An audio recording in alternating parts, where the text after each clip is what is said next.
Well, it's very real. So in Beverly Hills, we created what we call the first real-time watch center. So the use of drones, the use of automated license plate readers or ALPRs and surveillance cameras all going into a command center that was operated 24/7. So what you essentially had was a focus on the criminals that were coming into Beverly Hills and not the general public. And what I mean by that is a car comes in, it's stolen, it's wanted for a crime, it hits an ALPR. We built basically a virtual moat around the city. Comes in, drones automatically launch, start tracking the car with our camera operators, vector the officers in, and take down really dangerous criminal suspects, murderers, armed robbery suspects, home invasion suspects, keeping the officers safe, the community safe, and actually even the suspects safe, because officers are given the capability through technology to make better judgments, better decisions, and see what's going on before they ever get to the scene of a crime.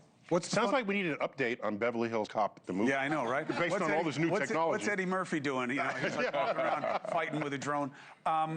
What is the tension between when it comes to surveillance? How do you balance what you can do with what you're allowed to do with what you should do? That is that absolute right question, and that's what I think everyone's concern is, even mine as a private citizen, especially now, 4 weeks out from the job, I'm concerned about being surveilled by the government. I think it starts with community. You have to educate the community as to what technology you're using, why you're using it, how it keeps them safe, and also reduces liability to the city. Because you can imagine every time an officer uses force, like Robocop, there's a liability that goes along with that to the city. So that even if crime stats are down, but you lose the faith of the public and the community, you've lost the war. So it's really about educating and partnering with the community like we did in Beverly Hills and having them understand how the technology is being used. I think that goes a lot toward having good training, good policies, which, by the way, we're building it as we're flying the plane because all this is so new. And then oversight and audits, and then holding people accountable if they use the technology in an inappropriate manner.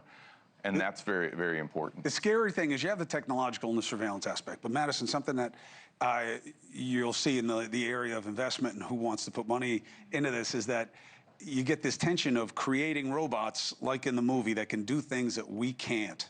Yeah. And then the question becomes of discretion. But people are getting into the space, right? Yeah, absolutely. And to your point, Chris, there's a lot of discrepancy and debate right now, especially in Washington, about who is going to make those key decisions. Anthropic, the company behind Claude, a chatbot you all might have used, is continuing to be in a heated debate with the Trump administration about whether or not the Department of War can use its AI tools in mass surveillance or in the use of autonomous weapons. Anthropic ended up being the only major AI company to say it did not want the U.S. government to be able to do that. Other AI companies like OpenAI and Google ended up signing deals with the Pentagon. So that's a much more macro level of the surveillance that you're talking about, but part of the challenge here in figuring out what this looks like. Yeah, that's going to be, there'll be an ethical dilemma, there'll be a legal dilemma, they'll have to deal with that. But that area of technology, about what we can do, I really believe that the place we're going to see it first, not just because of doing the research, but just watching in the marketplace, is in transportation. Thank you for watching. Subscribe below and download our NewsNation app right now on your phone, and you will get fact-based, unbiased news for all Americans.